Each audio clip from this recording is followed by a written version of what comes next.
अभी exact date exact time बता दिया गया है कि 23 अगस्त 6:04 पे वो लैंडिंग करेगा मून के ऊपर। बगैरती फैलाते हैं कि जनाब इंडिया ने गलत कर दी। भाई इंडिया तरक्की कर रहा है क्योंकि वो मेहनत कर रहा है, ऊपर जाएगा।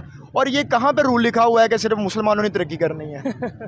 ये तो कोई रूल नहीं है यार, ठीक है, क्योंकि उसकी सिर्फ एक ही वजह है कि वहाँ पे डेमोक्रेसी है, डेमोक्रेटिक लोग हैं।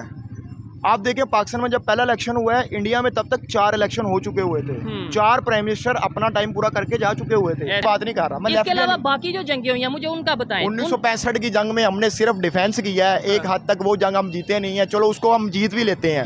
1971 में हमारे साथ क्या हुआ है, और उसके अलावा कारगिल में हमारे साथ क्या हुआ है, कितने जूते पड़े हैं हमें। ठीक है, सीधी बात है, जूते पड़े हैं भाई। 1999 में हमारे साथ क्या हुआ है। कारगिल की जंग तो पाकिस्तान में बताया जाता है हम जीते। कारगिल की जंग में तो ये मुशर्रफ ने फौज को उस जगह फंसा दिया था जहाँ पे ना आगे का रास्ता था ना पीछे का रास्ता था। इंडिया में ना एक चीज की बड़ी अच्छी हुई है कि इंडिया में वहाँ पे ना ये जो मजहबी रवायतें ना वो खत्म होती जा रही हैं, और ये बहुत अच्छी बात है। मजहबी रवायतों से मुराद ये है कि जो मजहबी इंतहा पसंदी थी वो उधर कम हो रही है। वहाँ पे इतनी बड़ी मंडी है जी, मेरे ख्याल दुनिया की सबसे बड़ी मंडी है। चाइना, अब जो अमेरिका या रशिया जितने भी लोग हैं उनके साथ ताल्लुकात क्यों हैं? क्योंकि वो बहुत बड़ी मंडी है। 120-130 करोड़ की तो उनकी आबादी है। इंडिया की एक 40 के करीब हो चुकी है, दुनिया की पहले या दूसरे नंबर पे, दुनिया के पहले दूसरे। और देखिए मजे की बात है कि हम रो रहे हैं हमारी आबादी बढ़ गई है, उन्होंने अपनी आबादी को अपनी स्ट्रेंथ बना लिया है। अब उनके देखे ना, उनका गूगल, यूट्यूब या दूसरे मैंने आपको चीज़ें गिनवाई है, उनके CEO देख लें और देखो ना, एक इंडिया के अंदर यूट्यूबर्स आप देख लें, इंडिया के यूट्यूबर्स और फिर यूट्यूबर्स देख लें, उसके बाद यूट्यूबर्स का कंटेंट देख लें जो ज्यादातर है वैसे फनी भी हो, वो बड़ा एजुकेटेड, बड़ा साइंस के हवाले से बात करते हैं, टेक्नोलॉजी। 2 बड़े चैनल बता देता हूँ। कौन से? जी तो दोस्तों, मैं हूं सुहेब चौधरी और आप देख रहे हैं मेरा और आपका YouTube channel real entertainment TV. ISRO के चेयरमैन की चंद्रयान 3 को लेकर एक बहुत बड़ी स्टेटमेंट सामने आई है। उन्होंने ये बोला है कि विक्रम के अगर तमाम सेंसर्स भी फेल हो जाते हैं तो फिर भी उसे इस तरीके से डिज़ाइन किया गया है कि वो चंद्रयान 3 मून पर लैंड ज़रूर करेगा। इवन एग्जैक्ट डेट टाइम भी बता दिया गया है। पाकिस्तानी पब्लिक से इस हवाले से बात करेंगे कि चंद्रयान 3 की इतनी बड़ी कामयाबी पर अब क्या रिएक्शन है। जैसे चंद्रयान 2 पर हमने रिएक्शन दिया, कुछ लोगों ने मीम्स बनाई, इवन हमारे मिनिस्टर्स ने भी उसके ऊपर अजीब किस्म के रिएक्शन दिए। अब इस कामयाबी पर पाकिस्तान के लोग क्या रिएक्शन देते हैं जानेंगे इस वीडियो में, और जो मेरी पर्सनल ओपिनियन है वो मैं आपको बताऊंगा वीडियो के लास्ट में। चलते हैं वीडियो की तरफ और मिलते हैं वीडियो के बाद। अस्सलाम वालेकुम। वालेकुम अस्सलाम। आपका नाम? दिलशाद। क्या करते हैं भाई? मैं इलेक्ट्रिकल इंजीनियरिंग कर रहा हूँ। इलेक्ट्रिकल इंजीनियरिंग कर रहे हैं, ज़बरदस्त। मेरा टॉपिक भी थोड़ा बहुत एजुकेशन के हवाले से है, टेक्नोलॉजी के हवाले से है। अगर बात करें मिशन मून की, इंडिया ने चंद्रयान 3 लॉन्च किया और पूरी दुनिया में उसकी खबर है, आपने भी सुना होगा,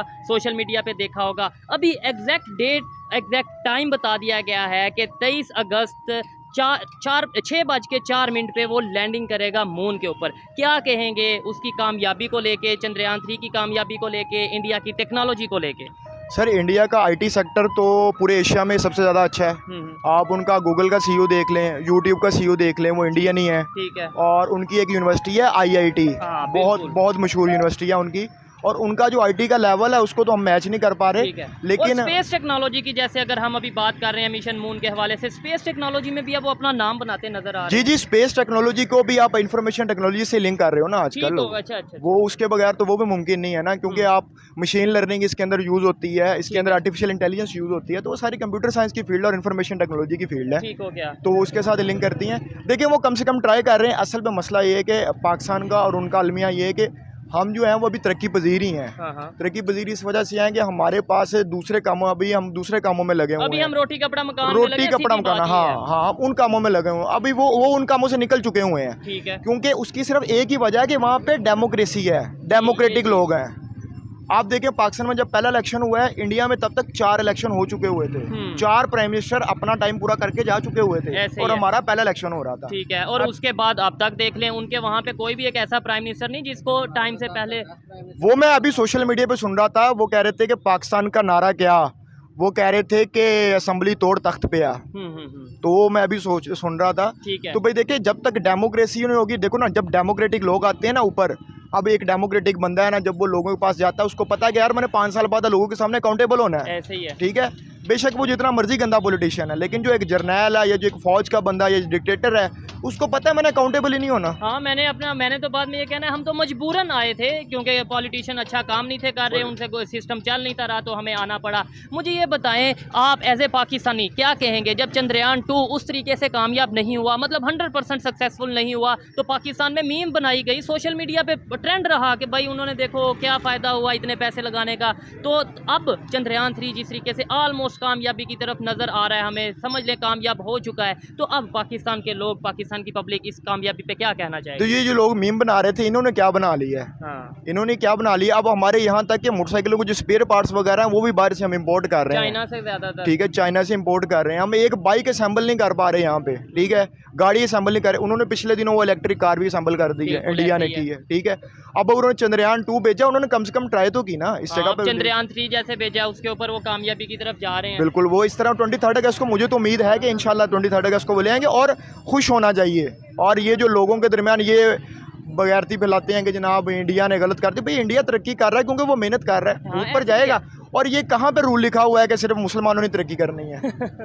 ये तो कोई रूल नहीं है। ऐसे यार करें, मैं कहता हूँ अच्छी बात है, हर कोई करे, लेकिन हम कहाँ पे तरक्की कर रहे हैं? आपने बात की मुसलमानों ने करनी है, पाकिस्तान इस्लामिक कंट्री है, बताएं हमने टेक्नोलॉजी में क्या किया, मुझे बता दें। अभी तक तो हमारे उलमा कराम पिछले 50 साल से ये फैसला कर रहे थे कि कैमरे की तस्वीर हलाल है या हराम है। ऐसे ही है, इनका मेंटल लेवल आप चेक कर लें। ठीक हो गया। आप जिस तरह बात कर रहे हैं फतवा भी लग सकता है। सर कोई मसला नहीं है, मैं तो उनको कहता हूँ कि पाकिस्तान की तरक्की में अगर 2-3 मसाइल है ना, तो सबसे पहला बड़ा मसला है फौज, दूसरे नंबर पे जजेस, तीसरे नंबर पे उलमा सू, और उलमा सू को कुरान पाक में कुत्ते की मिसाल दिया गया है। तो ये 3 पाकिस्तान की सबसे बड़ी वजह है, पाकिस्तान आगे नहीं जा रहा। तो ये जैसे अगर आपने बात की है, आपको लगता है कि पाकिस्तान की जो यूथ है, एजुकेटेड लोग हैं, उनको भी इन चीज़ों का आइडिया हो रहा है कि भाई हमने टेक्नोलॉजी के ऊपर जाना है, हमने ये फिरका वारियत, ये मुस्लिम वो, हिंदू वो, काफिर वो, ये तो वो, इन चीज़ों को पीछे रख के एजुकेशन को प्रमोट करना है, यूनिटी को प्रमोट करना है, इन चीज़ों का अवेयरनेस आ रही है? हाँ जी, इंशाल्लाह अब तो आ रही है। अब तो जैसे जैसे लोग एजुकेट हो रहे हैं, अब लोगों के अंदर बर्दाश्त भी आ रही है, अब लोगों के लिनियंसी भी आ रही है, पहले से काफ़ी फ़र्क है। पहले तो रवैये बहुत जारहाना थे, अब तो वो पहले सुन्नी भाभी के साथ बैठ के नहीं खाना खाता था, अब माशाल्लाह। मैं आपकी बात काट रहा हूँ, देखें आपने बोला कि चेंज आ रहा है, कैसे? अभी ये 3 दिन पहले की जड़ांवाला का जो वाक़या आपने सुना होगा, कितना अफसोसनाक वाक़या, किसी 1-2 की लोगों को नुकसान नहीं, 70-80 घरों को, क्रिश्चियन कम्युनिटी को नुकसान पहुँचाया गया है। तो उसमें हमारे नौजवान भी होंगे ना जिन्होंने नुकसान पहुँचाया, तो ये कैसा चेंज है? अच्छा सर, इसमें ना जो एक ना हमारा जो मजहबी रहनुमा होते हैं ना, वो इसमें बड़ा अहम किरदार अदा करते हैं। ये पिछले दिनों बेशक ये खादम हुसैन रिजवी साहब थे, उन्होंने टोका कल्चर मुतारफ कराया पाकिस्तान के अंदर, और वो टोका कल्चर अभी तक परवान चढ़ रहा है। ठीक है, शर्म आनी चाहिए इन लोगों को। एहतजाज करते हैं, गरीब लोगों की गाड़ियाँ तोड़ देते हैं। मैं बाइक पे जा रहा हूँ, एक स्टूडेंट आदमी हूँ, मेरी को गाड़ी तोड़ जाए, मेरे लिए तो वो मुसलमान क्या, वो काफिर से भी बुरा है। क्यों मुसलमान मेरी चीज़ क्यों तोड़ी? दूसरे नंबर पे आप सल्लल्लाहु अलैहि वसल्लम ने फरमाया है कि जनाब आप जब रास्ते पे जा रहे हो तो जो तकलीफदा चीज़ें उनको हटाएं, ना कि आप खुद तकलीफ बन जाएं, ठीक है। ये खादम हुसैन रिजवी के सारे बनाए हुए लोग, हम किसी का नाम नहीं लेते, ऐसे देखें फिर नफरतें बढ़ेंगी। नफरतें सर सिर्फ एक, क्या आपको लगता है सिर्फ उनकी वजह से? अगर लेट्स सर टोका कल्चर, अब देखें ना, टोका कल्चर ये इन्होंने इंट्रोड्यूस करवाने वाले ही वो हैं। आज से 5-7 साल पहले, 10 साल पहले इतना ज़्यादा टोका कल्चर, खासतौर पर जब मुमताज़ कादरी ने असैसिनेट किया सलमान तासीर को, ठीक है। और मैं सलमान तासीर साहब को, बेशक मुझे इस बात पे कोई आकर मेरे से डिबेट कर ले, सलमान तासीर साहब ने कोई ऐसी बात नहीं की थी जिसमें गुस्ताखी थी। और इस बात को गांधी साहब, जावेद अहमद गांधी साहब, आपको पता होगा, एक इस्लामिक स्कॉलर है, उन्होंने सिर्फ इतनी बात की थी सलमान तासीर साहब ने कि जो पाकिस्तान का कानून इस टाइम है ना, खत्म नबूवत का कानून, वो इसलिए काला कानून है क्योंकि लोग अपनी जाती अना की खातिर लोगों को कत्ल कर देते हैं। ऐसे ही है ना, देखें इधर खड़े खड़े साबित होना चाहिए। और ये मैं बहुत बार कह चुका हूँ कि इधर खड़े खड़े देखो, आपके ऊपर ये भाई ही कोई बात कर देते हैं, इसने गुस्ताही किया है, कोई देखेगा नहीं, कोई सुनेगा नहीं, वो कहेगा बस इसने किया, इशारा कर दो किसने किया, वो आपकी तरफ आएंगे, अटैक करेंगे, बात खत्म। अब देख, इसकी सबसे बड़ी वजह ये है ना, अब लोगों को हदीस सुनाएगी, मनसब्बा नबिय्यन फक्तलू, बड़ी मशहूर, हमने सुनी है। ये नारा लगता है, मेरे साथ एक आलिम बैठ के डिबेट कर ले, वो हदीस ही ज़ईफ है, वो हदीस ही नहीं है। अच्छा, मनसब्बा नबिय्यन फक्तलू, वो कोई हदीस है ही नहीं। और उसकी सबसे बड़ी मिसाल मैं देता हूँ, उर्दू में मतलब क्या है कि सर, मनसब्बा नबिय्यन फक्तलू, कि जो नबी को गुस्ताखी करेगा उसको कत्ल कर दो, ये हदीस है।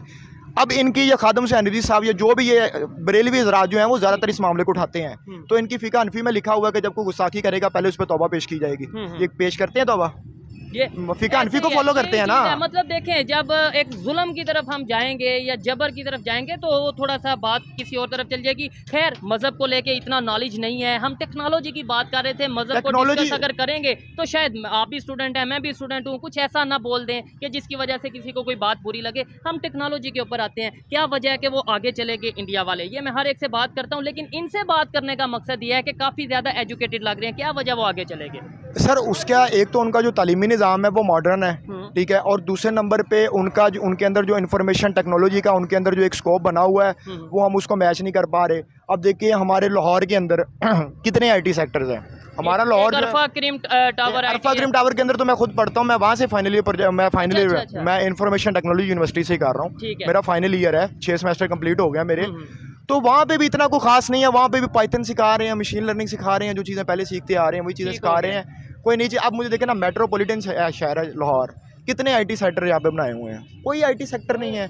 आप लैब देख लें, इंडिया में तो प्रॉपर आईटी हब हैं, वहाँ पे तो प्रॉपर सिटीज़ हैं जिनको आईटी के हवाले से जाना जाता है। बिल्कुल जाना जाता है। अब उनके देखे ना, उनका गूगल, यूट्यूब, ये दूसरे मैंने आपको चीज़ें गिनवाई है, उनके सीईओ देख लें, और देखो ना एक इंडिया के अंदर यूट्यूबर्स आप देख लें, इंडिया के यूट्यूबर्स और फिर यूट्यूबर्स देख लें, उसके बाद यूट्यूबर्स का कंटेंट देख लें जो ज्यादातर है, वैसे फनी भी हो, वो बड़ा एजुकेटेड, बड़ा साइंस के हवाले से बात करते हैं, टेक्नोलॉजी। 2 बड़े चैनल बता देता हूँ। कौन से? कोड विद हैरी, ये इंडियन एक है, बिल्कुल मैं जानता हूँ, हैरी लड़का है, वो प्रोग्रामिंग सिखाता है लड़कों को और बहुत अच्छी सिखाता है, और वो पाकिस्तान के लोग भी फायदा उठाते हैं, पाकिस्तान के लोग भी फायदा उठा रहे हैं। उसके बाद एक अपना कॉलेज चैनल है। क्या अपना कॉलेज? वो भी इंडियन श्रद्धा, हाँ श्रद्धा वो लड़की है एक, और उसके साथ एक लड़का होता है, वो कंप्यूटर साइंस का सारा नॉलेज उधर पड़ा हुआ है। जबरदस्त। और आप वहाँ से मतलब जहाँ पे कोई मुश्किल आती है वहाँ से आप वहाँ पे सीख सकते हैं। आजकल के दौर में ना जी, तालीम हासिल करना बहाना नहीं रहेगा, तालीम आजकल हर बंदा हासिल कर सकता है। जबरदस्त। अच्छा, जिस तरीके से आपने बोला कि इंडिया के यूट्यूब चैनल हैं, उधर से भी हम फायदा उठा सकते हैं अगर हम रिलेशन बेहतर कर लें। देखें आज वो मून पे भी जाते नजर आ रहे हैं, मून पे भी पहुँच गए और पूरी दुनिया में उनका इस टाइम नाम हो रहा है, रिस्पेक्ट हो रही है। आज भी अगर हम अपनी गलती को मान लें कि हाँ भाई हमारे से कुछ मिस्टेक्स हुई हैं और अपने रिलेशन बेहतर कर लें, उनसे एजुकेशन हासिल करें, उनसे हम सीखें, उनको बड़ा भाई समझ के उनसे चीज़ें समझें। यार देखो, जब तक मिलिट्री है ना हमारी, ये होने नहीं देगी मिलिट्री। अब देखें 1971 की जंग में हमारे साथ इन्होंने क्या किया, 93,000 पतलूनें इनकी उधर लटकी हुई हैं अभी। देखें उसमें ये फिर भी फौज को नहीं, जो लोग कुछ गलत हैं उन्हें हम बीच में कह सकते हैं, लेकिन अदारा तो देखें हमारा इदारा देखें, उनमें से मैं उसकी बात नहीं कर रहा जो बेचारे फौजी हैं, सिपाही रैंक है, उनकी बात नहीं कर रहा मैं। इसके अलावा बाकी जो जंगें हुई हैं मुझे उनका बताएं। 1965 की जंग में हमने सिर्फ डिफेंस किया है, एक हद तक वो जंग हम जीते नहीं है, चलो उसको हम जीत भी लेते हैं। 1971 में हमारे साथ क्या हुआ है, उसके अलावा कारगिल में हमारे साथ क्या हुआ है, कितने जूते पड़े हैं हमें, ठीक है, सीधी बात है, जूते पड़े हैं भाई। 1999 में हमारे साथ क्या हुआ है, कारगिल की जंग तो पाकिस्तान में बताया जाता है हम जीते। कारगिल की जंग में तो ये मुशर्रफ ने फौज को उस जगह फंसा दिया था जहाँ पे ना आगे का रास्ता था ना पीछे का रास्ता था। मुशर्रफ साहब ने तो बकायदा बोला है कि मैं तो इंडिया के उन एरियाज में उतरा और वहाँ पे उतर के मैंने। मुशर्रफ साहब तो पहले नंबर पे बात कर ही नहीं सकते, क्योंकि जो कायद है हमारे जिन्ना साहब रहमतुल्लाह अलैह, उन्होंने फरमाया था कि फौज का काम है सरहदों तक, ऐसे ही है, सिविलियंस ने पॉलिसीज बनानी है और उन्होंने इम्प्लीमेंट करना है। बिल्कुल ऐसे ही ये कब से होने लग गया कि वो बना रहे हैं पॉलिसी और इम्प्लीमेंट कर रहे हैं, ये उल्टा क्यों हुआ, हमने कायद को क्यों छोड़ दिया। अब देखे ना, शहबाज शरीफ ने लास्ट टाइम ये आखिरी जो तकरीर की है, जनरल आसिम मुनीर बैठे हुए थे, कहते हैं कि जनरल साहब आपने मुझे प्लान दिया। अब यार एक पॉलिटिशियन प्लान देता है, एक लीडर प्लान देता है, उसने प्राइम मिनिस्टर कह रहा है, प्राइम मिनिस्टर कह रहा है कि मैं प्लान दे रहा हूँ। यार तुम किस जगह का प्राइम मिनिस्टर हो, ऐसा लग रहा था मुगलपुरे का प्राइम मिनिस्टर है वो। भाई आपने प्लान देना, आप सियासतदान हो। भाई देखो, जो सियासतदान होता है, लीडर होता है, वो प्लान देता है अपने को, लीडर वो होता है, वो प्लान देता है कौम को और उसने इम्प्लीमेंट करना होता है। और दूसरे नंबर पे देखे ना, पाकिस्तान की वो वाहिद फौज है जो कारोबार करती है, यूएसए की फौज भी कारोबार नहीं करती, इस टाइम सुपर पावर है, चाइना की फौज कारोबार नहीं करती।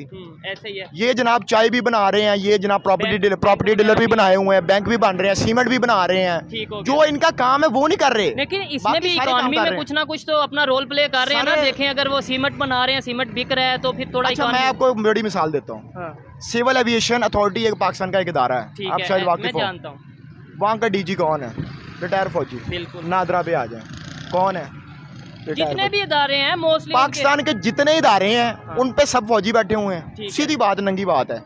उसके बाद पाकिस्तान का जो डिफेंस है वो वैसे ही उनके पास है, ठीक हो गया, सरकारी इदारे भी उनके पास चले गए। उसके बाद आ जाती है किसी मुल्क की लैंड। इसमें कहीं ना कहीं ये नहीं आ जाता कि शायद हमारे जो सिविलियन हैं या जो हमारे पॉलिटिशियन है वो ना अहल हैं, नहीं, बिल्कुल नहीं है, से काम नहीं कर पाते, कि उन्हें मजबूरन आना पड़ता है। बिल्कुल नहीं है। मैं आपको मिसाल देता हूँ, बुरे से बुरा डेमोक्रेट आदमी, बुरे से बुरा डेमोक्रेट आदमी जो डिक्टेटर से वो बेहतर होता है। ठीक हो गया। हम डेमोक्रेट देखें, इस्लाम में भी डेमोक्रेसी है और हम डेमोक्रेसी, इस्लाम में तो शरी निज़ाम, इस्लाम में डेमोक्रेसी है। मैं आपको साबित कर देता हूँ, हज़रत अबू बकर की जब बैत हुई है तो सब सहाबा ने उनके हाथ पे बैत की है। ठीक हो गया। अच्छा, अभी पाकिस्तान में भी जो अब ये डेमोक्रेसी का जो मॉडर्न उन्होंने वे बना दिया वो वोटिंग सिस्टम है। वोटिंग सिस्टम है। वैसे डेमोक्रेसी, इस्लाम भी डेमोक्रेसी को फॉलो करता है और इस्लाम जो है वो मलूकियत कहते हैं, बादशाहत को। इस्लाम जो है वो बादशाहत को पसंद नहीं करता। ठीक हो गया। इस्लाम खिलाफत को पसंद करता है। खिलाफत क्या होती है? लेकिन जो ये मुसलमान है जितने, जैसे मुगलिया दौर की बात करें, बादशाही सिस्टम सारा चलता आ रहा है, तो आप कह रहे हैं वो मलूकियत है, वो बादशाहत है। इस्लाम उस चीज को पसंद नहीं करता, इसीलिए तो हज़रत अबू बकर के बाद हज़रत अबू बकर बेटे नहीं बने खलीफा। ठीक है। नहीं तो ये जो मुगल दौर है इसके ऊपर आप क्या कहना चाहेंगे? ये जो बादशाही निजाम रहा है, आप इसे पसंद करते हैं? जिन्हें हमें तो हीरो बताया जाता है। मुगल दौर में देखे ना, मुगलों ने अब हमारे इधर हिंदुस्तान को कोई इतना कंट्रीब्यूट तो नहीं किया। उससे ज्यादा अंग्रेज 90 साल रहे हैं। अंग्रेज ने 90 साल में जितना कंट्रीब्यूट कर गए हैं, पाकिस्तान का नहरी निजाम वो बंदे दे के गए हैं, पाकिस्तान का रेलवे ट्रैक वो भी चाह के गए हैं, ठीक है। उनका जितना निजाम, नहरी निजाम, वो सारा वो दे के गए। अब देखिए उस तरह का निजाम 90 साल में उन्होंने इतना कंट्रीब्यूट कर दिया। और ये मुगल तकरीबन 1518 से लेके गालबन 1853 तक रहे हैं, 300 साल ऑलमोस्ट रहे हैं। 1526 से ऑलमोस्ट 1556 में तो अकबर बना था, मतलब 1515 से इतने 300 साल बनते हैं। इन 300 सालों में इन्होंने कोई कंट्रीब्यूट नहीं किया। अपनी इन्होंने यशियां की हैं, बाकी सारी चीजें की हैं। लाल किला बना दिया और शाही स्त्री, अब देखे ना, वो अब ये जो बना हुआ है, ये बादशाही मस्जिद बना दी, ये चीजें तमीरात तो इन्होंने की हैं। लेकिन उस वक्त पे भी आप देख लें, उस वक्त जो था वो हमारा शरह ख्वानगी कितनी थी उस टाइम पे, जब ये बादशाही मस्जिद बना रहे थे, शाही किला बना रहे थे। उस टाइम पे जो अंग्रेज हैं वो यूनिवर्सिटीज के ऊपर काम कर रहे थे, वो एजुकेशन सिस्टम को प्रमोट कर रहे थे, ऑक्सफोर्ड बना रहे थे, कैम्ब्रिज बना रहे थे, और हमारे हार्वर्ड बन रही थी। हार्वर्ड यूनिवर्सिटी उनकी इतनी पुरानी है, कैम्ब्रिज है, ऑक्सफोर्ड है, न्यूजीलैंड के अंदर एक सबसे बड़ी पुरानी यूनिवर्सिटी। यहाँ पे हिरन मीनार बन रहा होगा, हमारे हिरन मीनार बन रहा था, बादशाही मस्जिद बन रही थी, ये जनाब लाल किला बन रहा था, ये जो किला इन्होंने बनाया वो लाहौर का वो बन रहा था। भाई देखिए, अल्लाह ने इस जो इस्लाम है जो है ना, तालीम और इल्म, ये किसी के घर की लौंडी नहीं है। जबरदस्त जबरदस्त। वो एक काफिर भी हासिल कर सकता है, वो एक सिख भी हासिल कर सकता है, वो हिंदू भी हासिल कर सकता है, वो मुसलमान भी हासिल कर सकता है, ठीक है। मैं आपको बता देता हूँ, उस दौर में, आप सल्लम के दौर में अरब में इतने इतने काबिल लोग थे, ऐसे ही है। और हज़रत अमर बिन इब्लास साहबी थे, उनको ब्रेन ऑफ मक्का कहा जाता, ब्रेन ऑफ अरब कहा जाता था, बहुत अक्लमंद इंसान थे। लेकिन उस वक्त वो मुसलमान नहीं हुए। लेकिन मैं आपको कहने का मकसद ये है कि तालीम हासिल करना चाहे वो हर इंसान का हक है, बुनियादी हक है। ये चीज़ें अगर हम बात करें स्पार्को की, ठीक है, जो पाकिस्तान की स्पेस एजेंसी है, बात करें इसरो की जो इंडिया की स्पेस एजेंसी है, और इवन इसरो की अगर बात करें, वहाँ पे भी बहुत हद तक जो उनसे हैं मुसलमान साइंटिस्ट मौजूद हैं, और वो मुसलमान बड़ा कंट्रीब्यूट कर रहे हैं। वो सब मिल के, वो मुसलमान हिंदू सिख का कंसेप्ट को दूर करके इंडियंस के कंसेप्ट के साथ चल रहे हैं। हमारे यहाँ पे जो कंसेप्ट चल रहा है वो बिल्कुल थोड़ा हट के चल रहा है। इंडिया में ना एक चीज़ की बड़ी अच्छी हुई है कि इंडिया में वहाँ पे ना ये जो मजहबी रवायतें ना वो खत्म होती जा रही हैं, और ये बहुत अच्छी बात है। मजहबी रवायतों से मुराद ये है कि जो मजहबी इंतहा पसंदी थी वो उधर कम हो रही है, ज़्यादा नहीं हो रही। पिछले दौर में जाती RSS का एक आइडियोलॉजी वो लेके चल रहे हैं, वो भी चंद एक हिंदू इंतहा पसंद है, ज़्यादा नहीं है। और मैं आपको मजे की बात बताऊँ, पाकिस्तान के जो मुसलमान वहाँ पे रह रहे हैं मुसलमान, इंडिया में वो ज़्यादा खुशी है हमसे।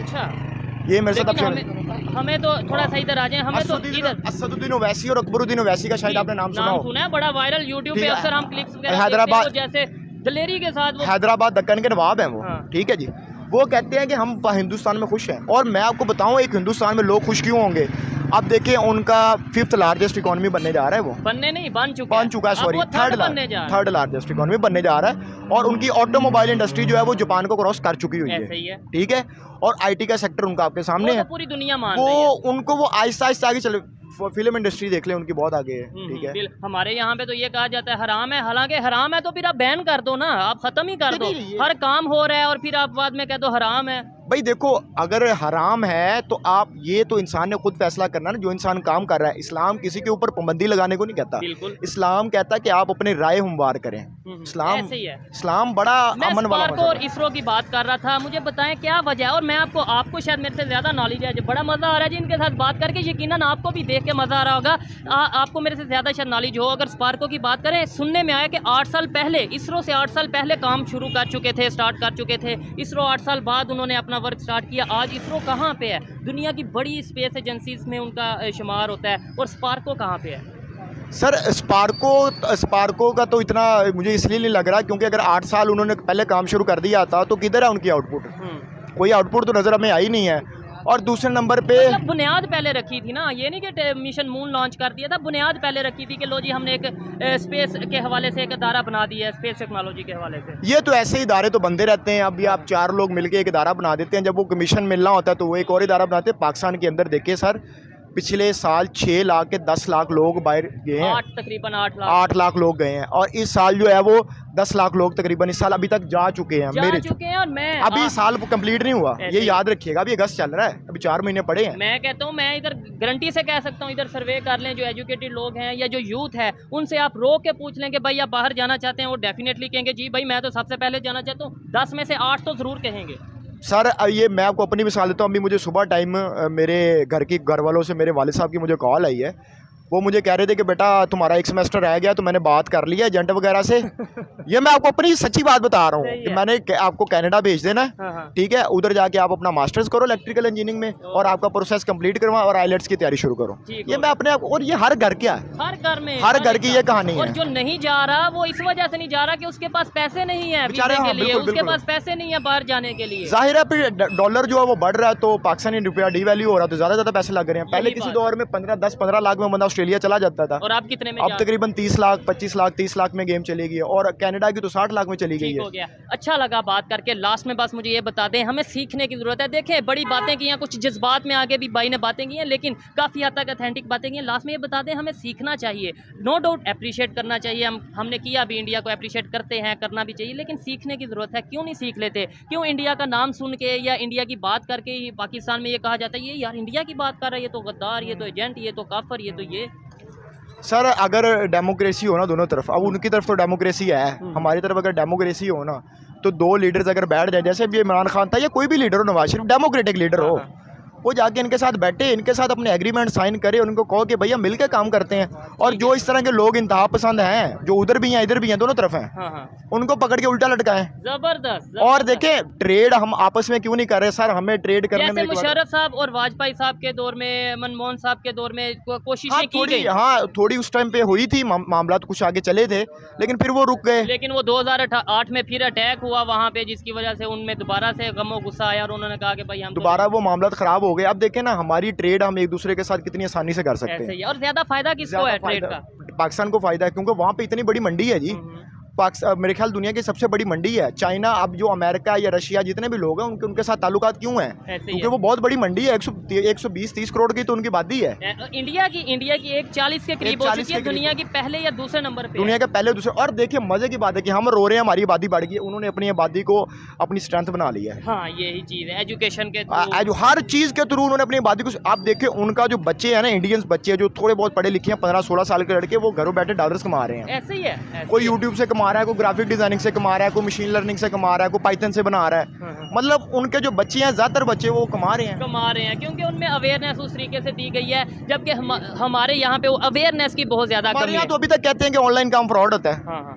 अभी तक ये हम खुद करते हैं तो इसलिए हमें लगता है। हाँ ये साइकिल चल रही है अभी भी। वो सही कहते हैं ना, क्योंकि पाकिस्तान में किया जाए, अमेज़न में क्या किया जाता है पाकिस्तान? बिल्कुल ऐसे अमेज़न उन्होंने बैन भी कर दिया था पाकिस्तान पिछले दिनों, इसी वो वजह 8,000 अकाउंट भी सस्पेंड किए थे उन्होंने। ये पाकिस्तानी हर जगह जाके दिखाते हैं कि हम पाकिस्तानी हैं। ठीक है, आप भी वैसे पाकिस्तानी हैं, अब आपको नहीं लगता कि ज्यादा आप गुस्से में आ गए हैं? नहीं, गुस्से में आने की बात नहीं है भाई। देखिए यहाँ का जो एक मुस्लिम लीडर होता है, एक तो हमारे मजहबी लीडर हमें कोई नहीं मिले, दूसरे नंबर पे जो हमें दूसरे पॉलिटिकल लीडर मिले उनको चलने नहीं दिया गया। आप शुरू हो जाएं जिनाह से रहमतुल्लाह अलैह, ठीक है, और मैं तो जिनाह साहब को रज़ी अल्लाह तआला अन्हु भी कहने को तैयार हूँ, ठीक है। और वो देख लें उनके साथ टेक्नोलॉजी के हवाले से बात कर रहे हैं, अगर आप आएंगे तो अच्छा उनके साथ क्या उनके साथ हमने क्या किया? एम्बुलेंस उनको खराब दी गई, उनका मर्डर हुआ है, मेरे हिसाब से तो उनका मर्डर हुआ। लियाकत अली खान साहब मर्डर हुआ, वो तो क्लियर है ना।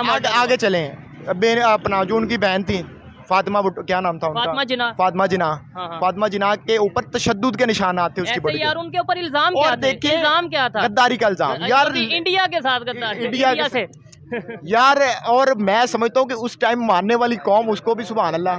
ठीक है, इधर आ जाए थोड़ा सा, वो ट्रैफिक की वजह से। ठीक है, और सुभान अल्लाह। और फिर देखें उसके बाद वो चली गई। उसके बाद जुल्फकार अली भुट्टो एक लीडर आया, ठीक है।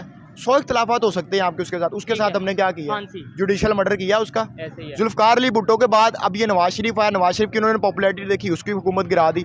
मैं किसी पार्टी का सपोर्टर नहीं हूँ। नहीं वो कह रहे कि भाई ये अच्छा लीडर था, बुरा लीडर था, वो ये कह रहे हैं जो भी लीडर ऊपर आया, डेमोक्रेटिक लीडर जो भी ऊपर आया, डेमोक्रेटिक रिवायत को चलना चाहिए। हर बंदा 5 साल पूरे करे, पार्लियामेंट अपनी मिद्दत पूरी करे, तभी अब देखिए पाकिस्तान के अंदर इन्वेस्टमेंट क्यों नहीं आती, पाकिस्तान में पोलिटिकल स्टेबिलिटी नहीं है, लोग ट्रस्ट नहीं करे। यहाँ पे तो कोई पता नहीं। अब जनरल जाओलक देख लें, उसने जी 3 आके टीवी पे बैठा जी, हमने भुट्टो साहब की हुकूमत खत्म कर दी है, 90 दिन के अंदर इलेक्शन करा रहे हैं। उसके 90 दिन 11 साल बाद जाके पूरे 90 दिन 11। लेकिन ज़ियाउल हक साहब की बात करें, वो भी तो उनको जिस तरीके से उनकी डेथ हुई या जो भी उनके साथ हादसा हुआ, देखें तो ये जो इस मुल्क की एजेंसियां या जो फौज या जो भी इसके थिंक टैंक्स हैं ना, वो यूज़ करते हैं तब तक जब तक एक वो मिसाल देते हैं ना, गाँव के अंदर मिसाल देते हैं, बड़ी गंदी मिसाल है कि जब कुत्ता जो है ना वो मालिक को भौंकने लग जाए ना, तो उस कुत्ते को बाहर निकाल दो। वो ऐसे रखते हैं लोगों को, जब कोई उनके ऊपर भौंकना शुरू करता है या उनके ऊपर थोड़ा सा चढ़ना शुरू करता है तो फिर वो उसको फारिग कर देते हैं। ठीक है, खैर कत्ल की बात करें या इस तरीके से इंसिडेंट्स जो से इनकी बात करेंगे तो इंडिया में भी हमें नज़र आए हैं। इंदिरा गांधी की अगर बात करें, उनके साथ भी एक इंसिडेंट हुआ। इसके शास्त्री लाल बहादुर शास्त्री थे, उनके जो वाक़या है वो भी सबके सामने। मतलब ये चीज़ें तो होती हैं, लेकिन एट द एंड हमें देखना ये है कि पाकिस्तान की स्टेज पे है आज से 76 साल पहले जी। पाकिस्तान सिर्फ और सिर्फ एक तरीके किया जा सकता है, वो है प्योर डेमोक्रेसी।